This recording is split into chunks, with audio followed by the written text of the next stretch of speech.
ஆண்டவரும் அருமை இரட்சகராகிய இயேசு கிறிஸ்துவின் நாமத்தினாலே உங்கள் யாவருக்கும் என் அன்பின் வாழ்த்துக்களையும் ஸ்தோத்திரங்களையும் நான் தெரிவித்துக் கொள்கிறேன். தேவனுடைய பெரிதான கிருபையால் இந்த நாளிலே நித்திய ஜீவன் என்ற இன்னொரு பகுதியில் உங்களை சந்திப்பதிலே நான் மிகுந்த மகிழ்ச்சி அடைகிறேன். நேற்று தினத்தில் மாரநாதா என்ற நிகழ்ச்சியில் தொடர்ச்சியாக தேவனுடைய வசனங்களை வழங்க ஆண்டவர் தந்த கிருபைக்காக நான் கர்த்தரை துதிக்கிறேன். இந்த நாளிலும் நித்திய ஜீவனை குறித்து ஆராய்வதற்கு கர்த்தர் தர இந்த தருணத்துக்காக, இந்த நேரத்துக்காக, காலத்துக்காக, ஜீவனுக்காக நான் கர்த்தரை ஸ்தோத்திரிக்கிறேன். கடந்த நாளெல்லாம் கர்த்தர் காத்து இந்த நாள் முழுவதும் கர்த்தர் நம்மை நடத்தி இந்த மாலையில் இந்த வசனங்களை தியானிப்பதையும் கேட்பதையும் கர்த்தர் நமக்கு உதவி செய்தபடியால் அவர் நாமம் மகிமைப்படட்டும். நித்திய ஜீவன் என்பது நம்முடைய வாழ்க்கையில் ரொம்ப முக்கியமான ஒன்று. அந்த நித்திய ஜீவனுக்காக தான் நாம் இந்த உலகத்தில் உருவாக்கப்பட்டிருக்கிறோம். நம் நித்திய மனிதர்களாய் தான் ஆரம்பத்தில் உருவாக்கப்பட்டோம். ஆனால் கீழ்ப்படியாத தன்மைகள் ஆதாம் ஏவாளுக்குள்ளே வந்தது நிமித்தமாய் தான் இந்த உலகம் பாவத்துக்குள் மூழ்கி போனது. நித்திய வாழ்க்கையை இழந்து போனோம். மரணம் என்று ஒன்று உள்ளே வந்தது. ஆகையால் தான் என் ஆண்டவர் சொன்னார், இந்த பழத்தை சாப்பிடும் நாளிலே நீ சாகவே சாவாய் என்று அவர்களுக்கு குறிப்பிடப்பட்டதை வேதத்தில் தெளிவாய் நமக்கு எழுதப்பட்டிருக்கிறது. எனவே அவர்கள் அந்த நாட்களில் அந்த பழத்தை தேவனுடைய வார்த்தையை மீறி அவர்கள் புசித்தபடியால், காரணம் சாத்தான் வஞ்சித்தான், சர்பத்தின் வழியாய் வந்து சாத்தான் வஞ்சித்தான் என்பதாக வேதத்தில் எழுதப்பட்டிருக்கிறது. அப்போது வஞ்சிக்கப்பட்ட ஸ்திரீ கொண்டு வந்து ஆதாம் கிட்ட கொடுத்த உடனே ஏவாள் நிமித்தமாய் ஆதாமும் வஞ்சிக்கப்பட்டு அவர்கள் இருவரும் புசித்தார்கள். தேவன் உலாவி வருகிற அந்த மாலை நேரத்தில் ஒளிந்து கொண்டார்கள் என்பதாக வேதத்தில் எழுதப்பட்டிருக்கிறது. அப்போது நித்தியத்தை ஒரு வார்த்தை மீறினதுனால நாம் அதை இழந்து போனக்கூடியவர்களாய் காணப்படுகிறோம். எனவே அந்த நித்தியத்தை மீண்டுமாய் நமக்கு கொடுக்க முடியாய்தான் இயேசு இந்த உலகத்துக்குள் கடந்து வந்தார். ஏன்னா எப்போவுமே இந்த நித்திய ஜீவன் நிகழ்ச்சியில் பலமுறை நான் சொல்லியிருக்கிறேன். யோவான் 3:16 தேவன் தன்னுடைய ஒரே பேரான குமாரனை தந்தருளி விசுவாசிக்கிறவன் எவனோ அவன் நித்திய ஜீவனை சுதந்தரிக்க இவ்வளவாய் உலகத்தில் அன்பு கூர்ந்தார் என்பதாக வேதத்தில் எழுதப்பட்டிருக்கிறது. அப்போ அந்த வசனத்தை நாம் வாசிக்கும் போது ஒவ்வொரு முறையும் வசனத்தை வாசிப்பதில் தவறில்லை. காரணம், வசனத்தை தான் நாம் இரவும் பகலும் தியானிக்க வேண்டும் என்பதை தேவன் துல்லியமாய் ஒவ்வொரு கிறிஸ்துவ மனிதனுக்கும் தெரியப்படுத்தியிருக்கிறதை நாம் பார்க்கிறோம். இரவும் பகலும் இந்த வார்த்தையில் தியானமாக இருக்கிற மனுஷன் பாக்கியவான்.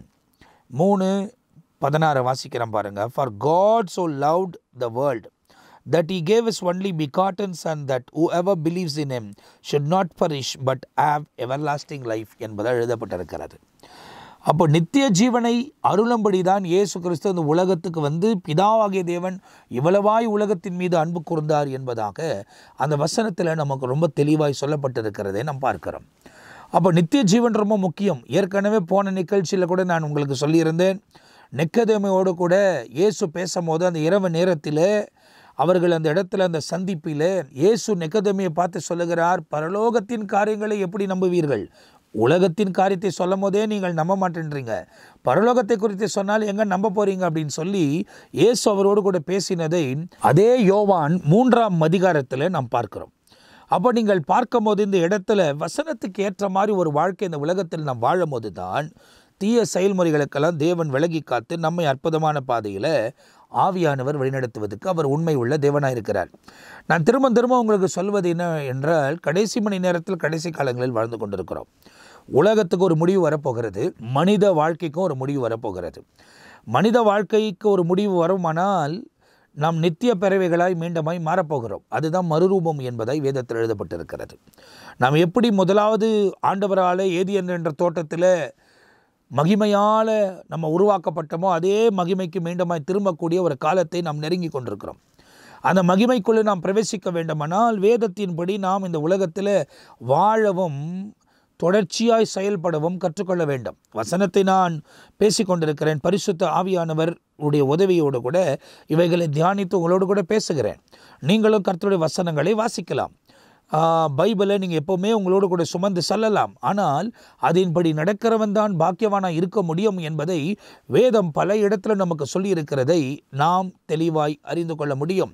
காரணம், ஆண்டவர் யோசுவாவுக்கு சொல்லும் போதும் அப்படி தான் சொல்லுகிறார், இதெல்லாம் நீ உன் இருதயமாகிய பலகையில் எழுதிக்கொள், இந்த வார்த்தைகள் உன் வாயை விட்டு பிரியாதிருப்பதாக, அப்போது நீ செய்வது வாய்க்கும், நான் உன்னோடு கூட இருக்கிறேன், பலன் கொண்டு தினமனதாயிரு என்பதை தேவன் அந்த இடத்துல யோசுவாவோடு கூட பேசினதை வேதாகமத்தில் எழுதப்பட்டு இருக்கிறது. அவர் அப்படியே நடந்தபடியால் தான் நீங்கள் 4ஆம் அதிகாரம் வரும்போது சகல ஜனத்துக்கு முன்பதாக யோசுவாவை கர்த்தர் மேன்மைப்படுத்தினார் என்பதை வேதத்தில் எழுதப்பட்டிருக்கும். வசனத்தின்படி நடக்கக்கூடிய ஒவ்வொரு மனுஷனையும் கர்த்தர் இந்த உலகத்தில் மேன்மைப்படுத்துவது நிச்சயம். தீமைக்கெல்லாம் விலகி காத்து அன்றன்று உள்ள தேவைகளை சந்தித்து குறைவில்லாமல் தொடர்ந்து முன்னேறி கடந்து போவதற்கு ஆசீர்வதிக்க அவர் சர்வ வல்லமை உள்ள தேவனாக இருக்கிறார். எனவே தொடர்ந்து இந்த உலக வாழ்க்கை நமக்கு நிரந்தரம் இல்லை என்பதை நீங்கள் தெளிவாய் அறிந்து கொள்ள வேண்டும். இந்த உலக வாழ்க்கை நமக்கு நிரந்தரமானதல்ல, இது தற்காலிகமானது. எப்போ வேணாலும் முடிந்து போகலாம். இந்த உலகத்தில் இருக்கிற அன்பு நிலையானது அல்ல. இந்த உலகத்தில் இருக்கிற அன்பு எல்லாம் மாயமான அன்பு, தற்காலிப்பா நேரத்தோடு கூட நேரத்துக்காக காட்டப்படுகிற செய்யப்படுகிற வேஷம் தரிக்கக்கூடிய அன்பு தான் இந்த உலகத்தில் நிறைந்திருக்கிறது. பொருளுக்காக, பணத்துக்காக, ஆஸ்திக்காக, சொத்துக்காக, உணவுக்காக, உடைக்காக, இவைகளுக்காக மனிதர்கள் ஒருவருக்கொருவர் நேசிக்கிறது போல ஒருவேளை காண்பித்து கொண்டிருக்கலாம். ஆனால் உண்மையாய் நேசிக்கக்கூடியவர்கள் கூட இருப்பார்கள். ஆனால் அது யார் என்பது நம்மால் கண்டுபிடிக்க முடியாது. தேவன் ஒருவர் தான் அவைகளை அறிந்திருக்கிறார். மனுஷனுக்கு அன்பு காண்பித்து ஏமாற்றுகிறது போல, தேவனிடத்தில் அன்பு காட்டுகிறது போல நீங்கள் ஏமாற்ற முடியாது. தேவன் மேலே நீங்கள் அன்பாக இருந்தீர்களானால் வசனத்தில் எழுதப்பட்டிருக்கிறபடி நடப்பதுக்கு உங்களை நீங்கள் அர்ப்பணித்துக் கொள்வீர்கள். வசனத்துக்கு ஏற்ற மாதிரி நடப்பது தான் தேவனை நேசிப்பதற்கு அர்த்தம் என்பதை நீங்கள் தெளிவாய் புரிந்து கொள்ள வேண்டும். வாசிப்பது நல்லது, கேட்பது நல்லது, அதன்படி நடப்பது தான் நம்முடைய வாழ்க்கை முறைக்கு ரொம்ப ரொம்ப நல்லது என்பதை நீங்கள் தெளிவாய் அறிந்து கொள்ள வேண்டும். அப்படியானால் எல்லா தீய வழிகளை விட்டு விலகி தேவனோடு கூட நடப்பதுக்கு இந்த நாட்களிலே ஆண்டவர் நமக்கு கொடுத்திருக்கிற இந்த ஜீவ நாட்களிலே தேவனோடு கூட நடந்து பிரியாணப்பட்டு அவரோடு கூட வாழ நம்மை ஒப்பு கொடுக்கும் போது தான் தீய செயல்முறைகளுக்கெல்லாம் தேவன் விலகி காத்து அற்புதமாய் நம்மை நடத்துவதற்கு அவர் உண்மை உள்ள தேவனாக இருக்கிறார். இன்னைக்கு பாருங்க, ஒரு வசனத்தை உங்களுக்கு சுட்டி காண்பிக்க விரும்புகிறேன். அப்போஸ்தலனாகிய பவுல் தெசலோனியர்களுக்கு எழுதின அந்த நிருபத்தில், முதலாவது நிருபத்தில் அவர் முதலாவது அதிகாரத்தில் அப்படியே சொல்லிக்கிட்டே வரார்.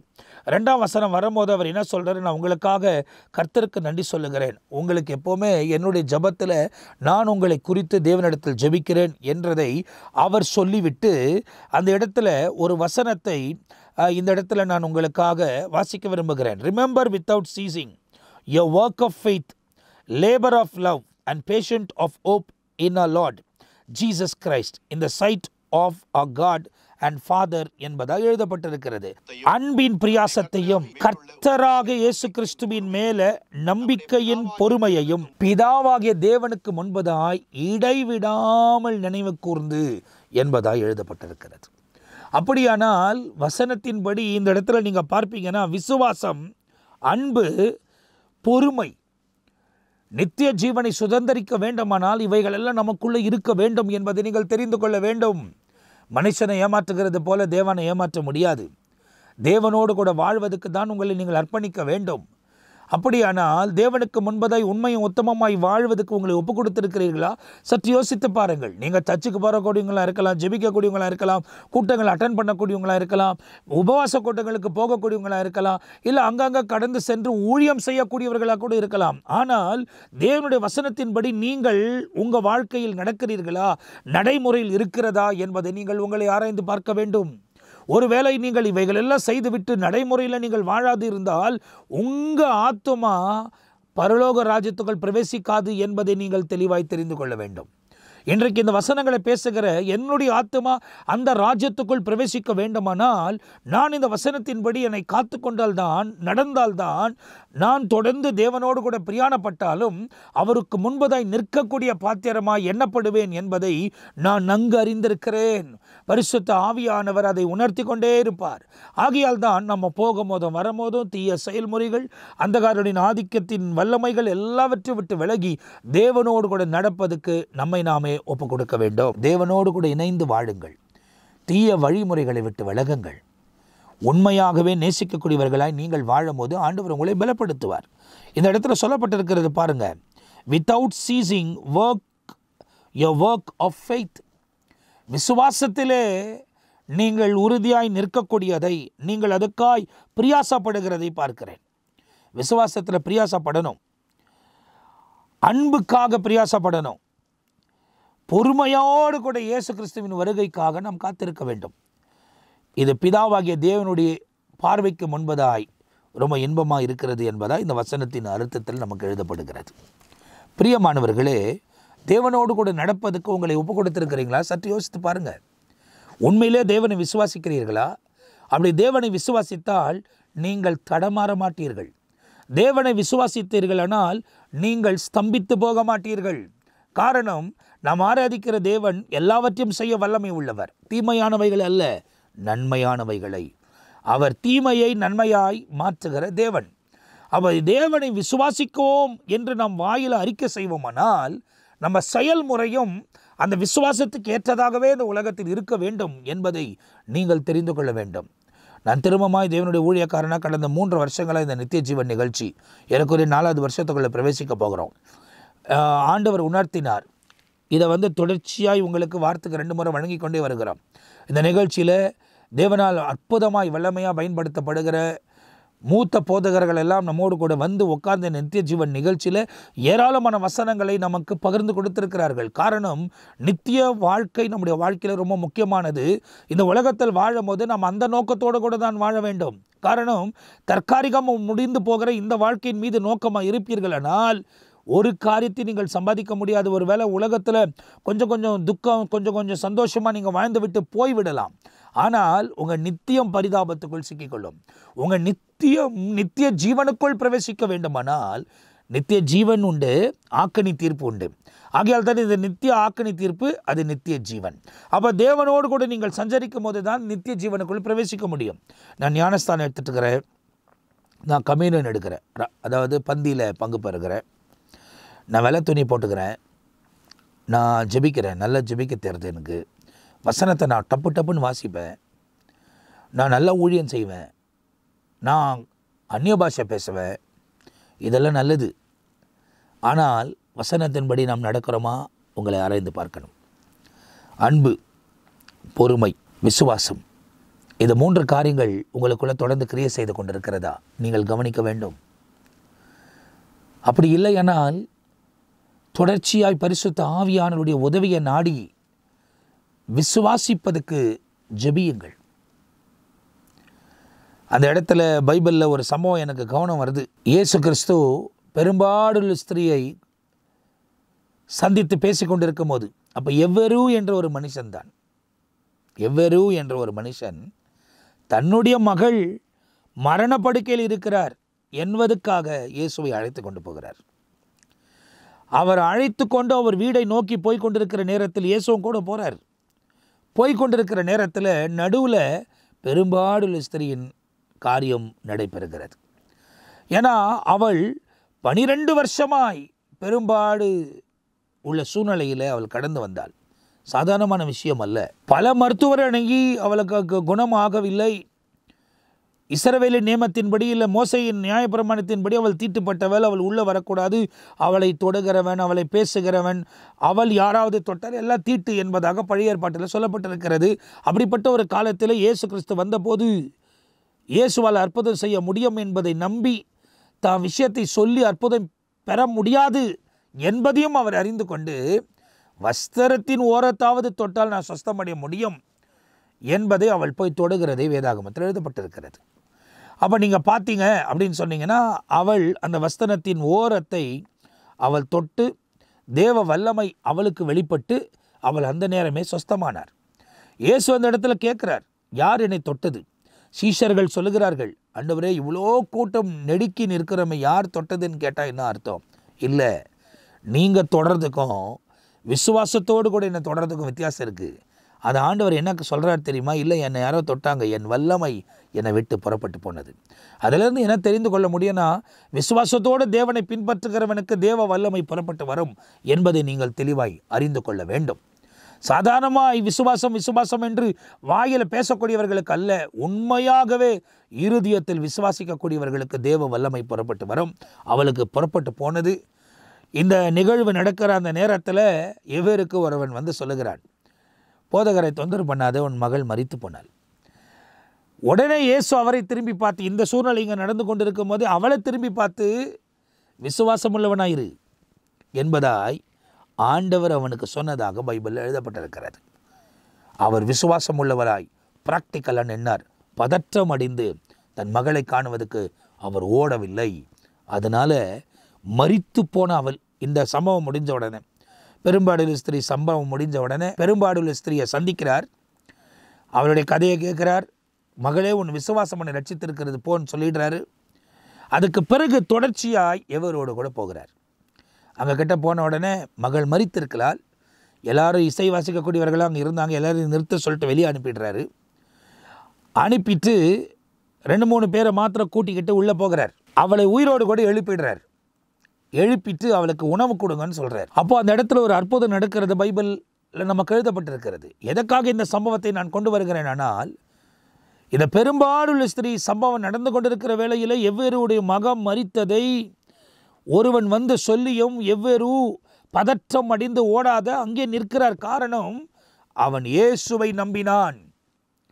இயேசுவின் மேலே அந்த விசுவாசத்தை வைத்தான். காரணம், அவர் சொன்னால் எதுவும் நடக்கும் என்பதை அவன் அறிந்திருந்தான்.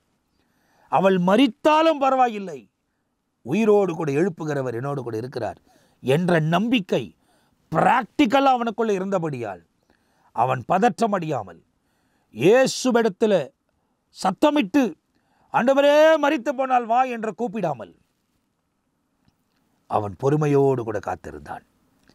அதான் விசுவாசம் நம்மளை அன்பு செய்ய வைக்கும். அவனுக்கு தேவன் மீது அன்பு இருந்தது. அதே நேரத்தில் அன்பு இருக்கும் போது பொறுமையாக இயேசு கிறிஸ்துவுக்காக நம்ம காத்திருப்போம். உன்னுடைய வாழ்க்கையில் நிறைய சறுக்குதல் வந்திருக்கலாம், நிறைய போராட்டங்களுக்குள்ளே நீ போய் கொண்டிருக்கலாம். ஆனால் விசுவாசத்திலையும் அன்பிலையும் தேவனை பின்பற்றுதலிலும் நம்பிக்கையாயிருங்கள். இந்த உலக வாழ்க்கை நமக்கு தற்காலிகமானது தான். பாடுகள், நெருக்கங்கள், பலவீனங்கள், போராட்டங்கள் எல்லாம் தற்காலிகமானது தான். இதுக்கு பிறகுதான் நம் நித்தியமாய் தேவனோடு கூட வாழப்போகிறோம், சஞ்சரிக்க போகிறோம். தேவனோடு கூட வாழ்வதற்கும் உங்களை நீங்கள் அர்ப்பணித்துக் கொள்வீர்களானால் நிச்சயமாக எல்லா சூழ்நிலைகளையும் மாற்றி அற்புதமான பாதையில் நம்மை வழிநடத்துவதற்கு இயேசு உண்மை உள்ள தேவனாக இருக்கிறார். நாம் ஆராதிக்கிற தேவன் சர்வ வல்லமை உள்ளவர். எனவே தேவனோடு கூட இணைந்து வாழ்வதற்கு உங்களை நீங்கள் அர்ப்பணித்துக் கொள்ள வேண்டும். தீய வழிமுறைகளும் சத்துருவின் கிரியைகளுக்கும் விலகி காக்கப்பட்டு அற்புதமான பாதையில் தொடர்ந்து தேவனோடு கூட நீங்கள் பிரயாணப்படும் போது அவர் உங்களை பலப்படுத்தி பாதுகாத்து ஆசீர்வதித்து சத்துருவின் எல்லா தந்திரங்களுக்கும் விலகி காத்து உங்களை வழிநடத்துவதற்கு அவர் உண்மை உள்ள தேவனாக இருக்கிறார். ஆகியால் தான் அப்போஸ்தலனாகிய பவுல் தெசலோனியர்களுக்கு எழுதுகிற இந்த 1வது நிருபத்தில் 3ஆம் வசனத்தில் அவர் சொல்லுகிறார், remembering without ceasing your work of faith, labour of love and patience of hope in Lord Jesus Christ in the sight of our God and Father. Knowing, beloved brethren, your election by God. For our gospel did not come to you in word only, but also in power and in the Holy Spirit. And in much assurance, as you know what kind of men we were among you for your sake. And you became followers of us and of the Lord, having received the word in much affliction with joy of the Holy Spirit.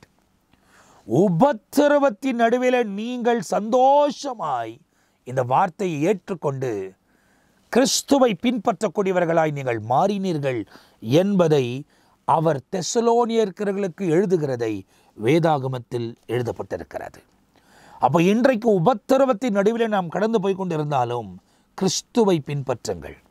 சோதனையோ வேதனையோ நெருக்கடியோ போராட்டமோ அவமானமோ கஷ்டமோ எதுவுமே நம்ம கிறிஸ்துவின் அன்பை விட்டு பிரிக்காது என்பதாய் வேதத்தில் உள்ள பரிசுத்தவான்கள் சொல்லியிருக்கிறதை வேதாகமத்தில் எழுதப்பட்டிருக்கிறது. அப்போ இன்னைக்கு உலக காரியங்கள் உங்களை தேவனை விட்டு பிரிக்கக்கூடாது. உங்கள் தோல்விகள் தேவனை விட்டு பிரிக்கக்கூடாது. கர்த்தர் நம்மை ஜெயத்துக்குள் நடத்துவதற்கு அவர் உண்மை உள்ளவராக இருக்கிறார். ஆனால் வாழுகிற வாழ்க்கை முறை சரியாக இருக்க வேண்டும். தேவனுக்கு ஏற்ற மாதிரி நம் நீதியின் பாதையில் நடப்போமானால் நீதிமான்களுக்கு அநேக உபத்திரவங்கள் வரும், ஆனால் அவர்கள் ஜெயிப்பார்கள் என்று வேதத்தில் எழுதப்பட்டிருக்கிறது. ஏன்னா பைபிள் சொல்லுது, அவர்களோ குதிரைகளையும் ரதங்களை நம்பினார்கள், விழுந்து போனார்கள். நாங்கள் கர்த்தரை நம்பினோம், நிமிர்ந்து நிற்கிறோம் என்பதாய் நமக்கு வேதத்தில் சொல்லப்படவில்லையா? நீங்கள் தேவனை சார்ந்து, இயேசுவை சார்ந்து, அவரோடு கூட வாழ்வதற்கு உங்களை நீங்கள் அர்ப்பணித்துக் கொள்ளும்போது இந்த உலக வாழ்க்கையிலும் ஆண்டவர் நமக்கு ஜெயத்தை கொடுப்பார். நம் நித்தியத்துக்குள் பிரவேசிக்கக்கூடியவர்களாக கூட கர்த்தர் நம்மை மாற்றி தொடர்ச்சியாய் வழிநடத்துவதற்கு அவர் சர்வ வல்லமையுள்ள தேவனாக இருக்கிறார். 7 ஆண்டு காலம் ஆட்டுக்குட்டியின் கல்யாணம் சமீபத்தில் இருக்கிறது. 1000 வருஷ அரசாட்சி அதுக்கு முஞ்ச பிறகு சமீபத்தில் இருக்கிறது. அதுக்கு பிறகு நித்தியமாய் தேவனோடு கூட வாழப்போகிற வாழ்க்கை அதை தொடர்ந்து வரப்போகிறதா இருக்கிறது என்பதை நீங்கள் அறிந்து கொள்ள வேண்டும். இவைகளெல்லாம் மிஸ் பண்ணக்கூடாது. தேவனோடு கூட சஞ்சரிக்க வேண்டும், தேவனோடு கூட வாழ வேண்டும் என்ற ஒரு வைராக்கியம் உங்களுக்குள் இருக்க வேண்டுமானால் வசனத்துக்கு ஏற்ற மாதிரி உங்கள் வாழ்க்கையை அர்ப்பணித்தே ஆக வேண்டும். கணவனாக இருக்கலாம், மனைவியாக இருக்கலாம், பிள்ளைகளாக இருக்கலாம், கூட பிறந்தவர்களாக இருக்கலாம், உற்றார் உறவினராக இருக்கலாம். நீங்கள் யாராக இருந்தாலும் வேதத்தின்படி நடக்கிறீர்களா என்பதை யோசித்து பாருங்கள். பணத்துக்காக, உலகத்தின் பொருளுக்காக, மேட்டுமைக்காக, பெருமைக்காக இந்த உலகத்தில் ஒருவரை ஒருவர் நீங்கள் விட்டு கொடுக்காதபடி தாழ்ந்து தாழ்மையோடு கூட அன்பிலும் விசுவாசத்திலும் நற்குணத்திலும் எப்போதும் தேவனோடு கூட பிரியாணப்பட உங்களை நீங்கள் ஒப்பு கொடுக்கும் போது ஆண்டவர் தம்முடைய பிரசன்னத்தையும் மகிமையையும் உங்கள் வாழ்க்கையிலும் என்னுடைய வாழ்க்கையிலும் விளங்க பண்ணி வழிநடத்துவதற்கு அவர் உண்மை உள்ள தேவனாக இருக்கிறார். உலகத்தின் எல்லா காரியமும் ஒரு முடிவுக்குள் வரப்போகிறது, வெகு சீக்கிரத்தில் வரப்போகிறது. அதன் ஆரம்பம் ஆய்விட்டது, அதன் முடிவுதான் இப்போது நாம் நோக்கி போய் கொண்டிருக்கிறோம். இவைகளெல்லாம் சம்பவிப்பதற்கு முன்பதாய் தேவனோடு கூட நடப்பதற்கு உங்களை நீங்கள் அர்ப்பணித்துக் கொள்ளாமல் போவீர்களானால் உங்கள் நிலைமை பரிதாபத்துக்குள் சிக்கிக்கொள்ளும். இந்த நிலைமையை நீங்கள் தாண்டி தேவனோடு கூட வாழ வேண்டுமானால் எப்பொழுதும் ஜெபம் பண்ணி விழித்திருங்கள் என்பதாக வேதத்தில் நமக்கு ஆலோசனை கொடுக்கப்படுகிறது. உன் விசுவாசம் உறுதிப்பட தேவனுடைய சமூகத்தில் ஜெபம் பண்ணு. கிறிஸ்து நம்மை நேசிக்கிறது போல நாம் பிறரை நேசிப்பதற்கு, அந்த அன்பு தணிந்து போகாது இருப்பதற்கு, தேவனுடைய சமூகத்தில் காத்திருப்பதற்கு நீங்கள் ஜெபம் பண்ணுங்கள். அதே நேரத்தில் பொறுமையோடு கூட கிறிஸ்து இயேசுவுக்காய் காத்திருப்பதை கற்றுக்கொள்ளுங்கள். எப்போவுமே வேகமாக நடக்கணும், கேட்ட உடனே இப்படி வந்துடணும், இது கேட்ட உடனே இப்படி மாறிடணும். ஒரு சில காரியங்கள் மாற வேண்டியதெல்லாம் மாறிடும். ஆனால் ஒவ்வொரு காரியமும் நல்லா தெளிவாக தெரிந்து கொள்ளுங்க. அந்தந்த நேரத்தில் அந்தந்த காலத்தில் தேவன் அழகாய் செய்து முடிக்க அவர் சர்வ வல்லமை உள்ள தேவனாக இருக்கிறார். தீய செயல்முறைகளுக்கும் அந்தகாரரின் ஆதிக்கங்களுக்கும் வானமண்டல பொல்லாத ஆவிகளுக்கும் விலகி காத்து நன்மையான பாதைகளிலே நம்மை வழிநடத்தி கொண்டு போவதற்கு அவரே உண்மை உள்ள தேவன். சத்துருவின் கிரியைகளுக்கெல்லாம் விலகி காத்து அற்புதமாய் நடத்துவார். உன் எல்லைகளை அவர் பாதுகாக்க முடியும், உன் பிள்ளைகளை பாதுகாக்க முடியும், நீ கையிட்டு செய்கிற காரியங்களை ஆசீர்வதிக்க முடியும், நன்மையால உன் வாயை திருப்தியாக்க அவரால் முடியும். ஆனால் நீங்கள் அவர் சமூகத்துக்கு அவருக்கு ஏற்ற மாதிரி வாழ உங்களை ஒப்பு கொடுத்திருக்கிறீர்களா என்பதை சற்று ஆராய்ந்து பாருங்கள். தேவனோடு கூட நடக்க வேண்டும். பாவத்தை விட்டு விலகுங்கள், தீமையான விட்டு வழிகளை விட்டு விலகுங்கள், கோல் மூட்டுறதை நிற்க விட்டு விலகுங்க, மற்றவங்க குறித்து பரியாசம் பண்ணுகிறதையும் பேசுகிறதையும் நிறுத்தி விட்டு விலகுங்கள். அப்படிப்பட்ட ஆட்களோடு கூட நீங்கள் சகவாசம் வைத்துக் கொள்ளாதபடி விசுவாசத்திலும் ஜபத்திலும் உறுதியாக நிற்கக்கூடியவர்களோடு கூட நீங்கள் கலந்து நீங்கள் தொடர்ச்சியாய் செயல்படுவீர்கள். ஆனால் கர்த்தர் தம்முடைய பிரசன்னத்தையும் மகிமையும் உங்கள் வாழ்க்கையில உண்டு பண்ணுவதற்கு அவர் சர்வ வல்லமை உள்ள தேவனாய் இருக்கிறார். தேவனோடு கூட வாழ வேண்டும், தேவனோடு கூட நடக்க வேண்டும். எந்த நேரமும் ஆண்டவர் சொல்லுகிற காரியத்தை செய்வதற்கு நம்மை நாமே அர்ப்பணிக்கும் போதுதான் அவர் நம்மை பலப்படுத்தி உறுதியாய் நிலைநிறுத்துவார் என்பதை நீங்கள் தெளிவாய் அறிந்து கொள்ள வேண்டும். அதை தான் அப்போஸ்தலனாகிய பவுல் இந்த தெசலோனியர்களுக்கு எழுதும்போது அவர் தெளிவாய் எழுதுகிறதை வேதாகமத்தில் நமக்கு சொல்லப்பட்டிருக்கிறது. நாம் இப்போ பார்த்தீங்கன்னா 2ஆம் வசனத்திலிருந்து அப்படியே 6ஆம் வசனம் வரைக்கும் இதில் வாசித்திருக்கிறோம். 7ஆம் வசனம் சொல்லுகிறது, so that you became examples to all the Macedonia and Achaia who believe. அவர்கள் நம்புகிறார்கள், அவர்களுக்கு முன்பதாய் நீங்கள் சாட்சியாய் நிறுத்தப்பட்டிருக்கிறீர்கள். நாம் சாட்சியாய் நிறுத்தப்பட வேண்டும் என்பதை நீங்கள் தெளிவாய் தெரிந்து கொள்ள வேண்டும். நாம் மற்றவர்களுக்கு சாட்சியாய் இருக்க வேண்டும், இந்த உலகத்தின் ஒளியாய் இருக்க வேண்டும். ஆகையால் தான் ஆண்டவர் தம்முடைய கிருபைகளை நம்முடைய வாழ்க்கையில் விளங்க பண்ணியிருக்கிறார். தவறான வாழ்க்கை வாழ்ந்தது போதும், தவறா யோசித்தது போதும், உலக இச்சைகளிலே முழுகி கிடந்தது போதும். எல்லாவற்றையும் உதறித்தள்ளி இயேசுவை பின்பற்றுவதற்கு உங்களை நீங்கள் அர்ப்பணித்துக் கொள்ள வேண்டும். அவர் மேகத்தின் நடுவிலே சீக்கிரம் வரப்போகிறார். அந்த நாட்கள், அந்த நேரம் நமக்கு நெருங்கி கொண்டே இருக்கிறது. ஒவ்வொரு நாளும் இந்த வாழ்க்கைக்காய் நான் காத்திருக்கிறேன். ஒவ்வொரு நாளும் ஆண்டவர் இந்த உலகத்தில் வைத்து ஒவ்வொரு நாளும் என் வாழ்க்கையில் கூட்டிக் கொண்டு வரும்போது, ஆண்டவர் இந்த நாளுக்காய் ஸ்தோத்திரம். இந்த நாளில் உம்மை விட்டு விலகாதபடி உம்மோடவே நடக்க எனக்கு உதவி செய்யும். காரணம், இந்த உலகத்தின் காரியங்கள் என்னையும் சூழ்ந்து நிற்கிறது. இந்த உலகம் இருளால் நிறைந்திருக்கிறது, பாவங்கள் நிறைந்திருக்கிறது, அக்கிரமம் நிறைந்திருக்கிறது, மீறுதல் நிறைந்திருக்கிறது, எரிச்சல்கள், கோபங்கள், வெறித்தனங்கள் இந்த உலகத்தில் அளவில்லாமல் நிறைந்திருக்கிறது. இந்த பொல்லாத உலக வாழ்க்கையை நாம் விட்டு விலக வேண்டுமானால் தேவனோடு கூட சஞ்சரிக்க வேண்டும் என்பதை நாம் தெளிவாய் தெரிந்து கொள்ள வேண்டும் என்பதை நீங்கள் அறிந்து கொள்ள வேண்டும். நாம் ஜெயத்தோடு கூட வாழ வேண்டுமானால் வசனத்தின்படி நம்மை காத்து கொள்ளக்கூடியவர்களாக இருக்க வேண்டும். பிறருக்கு முன்பதாய் சாட்சி உள்ள ஒரு வாழ்க்கை. அவர்கள் செய்தார்கள் என்பதை நாம் செய்யக்கூடாது. நாம் பொறுமையோடு கூட கிறிஸ்து இயேசுவுக்காக இந்த உலகத்தில் காத்திருக்கும் போது அவர் தம்முடைய மகிமையின் பிரசன்னத்தை நம்முடைய வாழ்க்கையில் விளங்க பண்ணி வழிநடத்துவதற்கு அவரே உண்மை உள்ள தேவனாயிருக்கிறார். நம்மை அழைத்தவர் பொய் சொல்லவே மாட்டார். அழைத்தவர், கூட இருக்கிறவர் மனமாறவே மாட்டார். அவர் சொன்னதை செய்யும் அளவும் நம்மளை கைவிடவே மாட்டார். இந்த உலகத்தில் நமக்கு என்னெல்லாம் தேவையோ எல்லாம் தேவன் தர அவர் வல்லமை உள்ளவர். அதுதான் திரும்ப சொல்லுவேன். தேவன் கொடுக்கும்போது நம்ம பார்வைகள் அந்த பொருட்கள் பக்கமோ ஆண்டவர் கொடுக்கிற காரியத்தின் மீது போகாது, கொடுத்தவர் மேலேயே இருக்கும். அதுதான் ரொம்ப முக்கியம். இன்னைக்கு யாராவது ஒருவர் ஆசீர்வாதத்தை கேட்டு ஒருவேளை ஏதோ ஒரு விதத்தில் அவர்கள் ஆசீர்வதிக்கப்பட்டு விட்டால் அவங்க பார்வை ஆசீர்வாதத்துக்கு பக்கமாய் திரும்பி விடுகிறது, தேவன் பக்கமாய் இருப்பதில்லை. அப்போ நீங்கள் தெளிவாய் அறிந்து கொள்ள வேண்டும். தேவன் என்ன கொடுத்தாலும் நம்முடைய பார்வை, நம்முடைய எண்ணம், நம்முடைய யோசனை இயேசு கிறிஸ்துவின் மீதே நோக்கமாக இருப்போமானால் எல்லா தீமைக்கும் தேவன் விலகி காத்து அற்புதமான பாதையில் நம்மை வழிநடத்துவதற்கு அவர் உண்மை உள்ள தேவனாக இருக்கிறார். எனவே இந்த மாலையில் இந்த நிகழ்ச்சியை பார்த்து கொண்டிருக்கிற நீங்கள் தெளிவடையணும். 3ஆம் வசனத்தை திரும்ப சொல்கிறேன். எதுலனா 1 தெசலோனிக்கேயர் 1ஆம் அதிகாரம் 3ஆம் வசனம். Remembering without ceasing your work of faith, labor of love and patience of hope in our Lord Jesus Christ, in the sight of our God and Father. பிதாவாகிய தேவனுக்கு முன்பதாக இயேசு கிறிஸ்துவுக்காக மிகுந்த பொறுமையோடும் அன்புக்காக பிரியாசப்படுகிறதையும் விசுவாசத்தில் உறுதிப்படுகிறதையும் நீங்கள் உங்களை பாதுகாத்து கொண்டால் இந்த உலக வாழ்க்கை முடிந்த அடுத்த நிமிஷத்திலே நாம் மறுரூபமாக்கப்பட்டு மத்திய ஆகத்தில் ஏற்றுக்கொள்ளப்படுவோம்.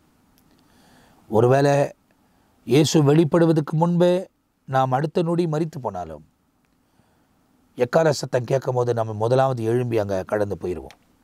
ஆனால் நம்ம ஆத்மா பரதேசில் அதுக்கு முன்னே இளைப்பாரும். அப்படி இல்லைன்னா கிறிஸ்துவுக்குள்ளே நடக்கலைன்னா பாதாளத்தில் தான் போய் இலைப்பாரி காத்து கொண்டிருக்கும் நியாய தீர்ப்புக்கு. பரதேசிக்கு போனவங்களுக்கெல்லாம் நியாய தீர்ப்பு கிடையாது. அவங்க நியாய தீர்ப்பு தப்பி அவருக்கு முன்னே நிற்கிறாங்க. அதனால தான் பரதேசிக்கே போகிறாங்க. வேதத்தில் நிறைய காரியங்கள் அதை குறித்து நாம் ஆராய போகிறோம். இந்த நிகழ்ச்சியை பார்த்து கொண்டிருக்கிற நீங்கள் உங்கள் நித்திய வாழ்க்கைக்காக ஆயத்தப்படுங்கள். நித்திய வாழ்க்கை எந்த நேரத்திலும் வரலாம். அடுத்த நிமிஷமே நம்ம உயிராக இருப்பது நமக்கு கேரண்டி இல்லையே. அதனால் நித்தியத்தை எழுந்துடாதீங்க. அதுக்கப்புறமா நீங்கள் என்ன தான் கெஞ்சினாலும் மீட்பு கிடையாது. மூச்சு இருக்கிற வைக்க தான் மீட்பு. அதை நல்லா தெரிந்து கொள்ளுங்கள். ஆயத்தப்படுங்க. விசுவாசத்தில் உறுதியாக இருங்க. அன்பில் உறுதியாக இருங்க. கிறிஸ்து இயேசுக்காக பொறுமையாய் காத்திருங்க.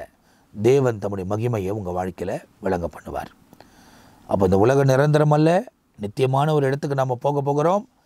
அந்த நித்தியத்துக்கு போக வேண்டுமானால் இயேசுதான் வழி, இயேசுதான் சத்தியம், இயேசுதான் ஜீவன். அதை நீங்கள் தெளிவாய் தெரிந்து கொண்டு அதுக்கு ஏற்ற மாதிரி நீங்கள் வாழும் போது ஆண்டவர் தம்முடைய பிரசன்னத்தையும் மகிமையும் உங்கள் வாழ்க்கையில் விளங்க பண்ணி வழிநடத்துவதற்கு அவர் உண்மை உள்ள தேவனாக இருக்கிறார்.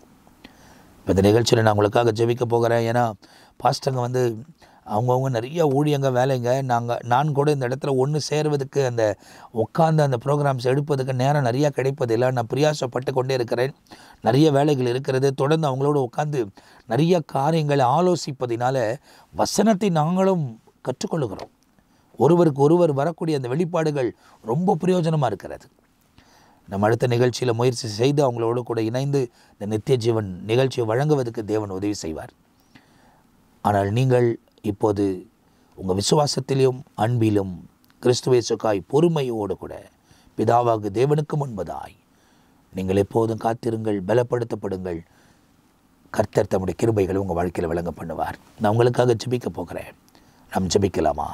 நல்ல பிதாவே, இன்றைக்கு இந்த வார்த்தையை நீர் தந்ததுக்காய் ஸ்தோத்திரம் அப்பா. இந்த வார்த்தையை பகிர்ந்து கொள்ள கர்த்தர் உதவி செய்திருக்கிறீர். இவர்களும் விசுவாசத்தில் உறுதி பெற்று உமை போல நேசிக்கக்கூடியவர்களாய் மாறி பொறுமையோடு கூட நீர் வைத்திருக்கிற நன்மைகள் இந்த உலகத்தில் இருக்கிறவரையும் சரி, அதுக்கு பின்பு எங்களுக்கு கிடைக்கப் போகிற அந்த நித்திய வாழ்க்கையை சுதந்திரிக்க நீர் உதவி செய்ய வேண்டுமா நான் ஜெபிக்கிறேன். இவங்க எந்த காரியத்தெல்லாம் விட்டு விலகணுமோ அதெல்லாம் விட்டு விலக இவங்களுக்கு உதவி செஞ்சிடும். சத்துருவின் கிரியைகளுக்கும் அந்த காரியங்களின் ஆதிக்கங்களுக்கும் விலகி காத்து நன்மையான பாதையில் நீரை வழிநடத்தினோம். உங்கள் நாமத்தையே மகிமைப்படுத்த உயர்த்தி நீர் உதவி செய்யும்.